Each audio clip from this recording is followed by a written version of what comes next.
Came from Virginia, Quantico area, if anybody's familiar, Fredericksburg, if you're even more familiar. Yeah, joined the Marines.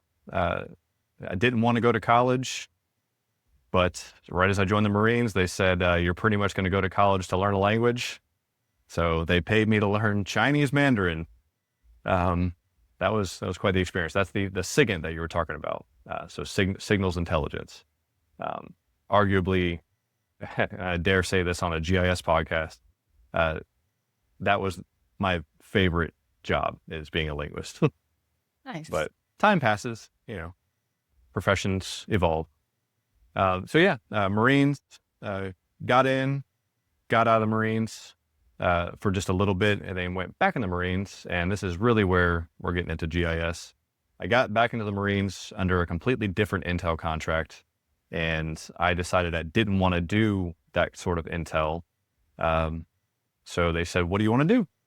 We're not going to give you a bonus, but you can do whatever you want. I said, okay, what's this imagery analysis stuff? And they said, well, that's, looking at pictures from satellites and seeing what's in them and providing that to people who could use that intelligence. Well, that sounds pretty cool.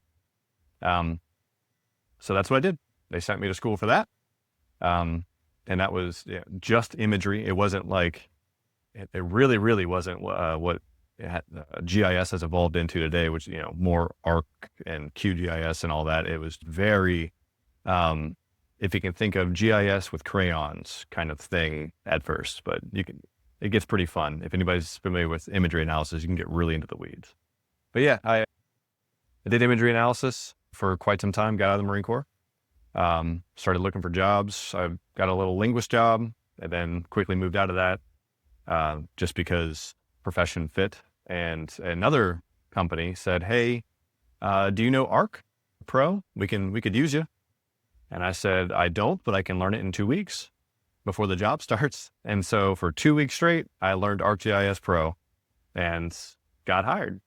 So if that tells anybody anything who's listening about self-study, and in particular ARC Pro, how easy it is to gain resources to learn stuff nowadays, that's how easy it is to get ahead or even get a full job. So yeah, did that job, found a local job, which is where I am now with Cherokee Federal. Cherokee Federal is, so the Cherokee Nation, the actual Cherokee Nation, owns Cherokee Nation businesses. And then a branch of that is Cherokee Federal. And they secure contracts from the American government to do work for the government, work the government needs. So right now, I am a GIS mapping specialist for Cherokee Federal on Joint Base San Antonio, doing mostly civil engineering work. And again, with the self-study, I didn't know everything that I needed to know for the job, but on-the-job training counts for a lot. And so does military experience, because, people on base, if they see you have military experience, they just say, okay, you're trainable. And that's exactly what happened.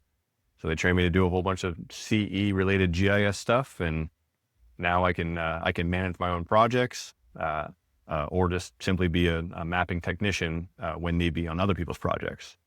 And that's my day to day, wearing all the many hats that GIS professionals wear.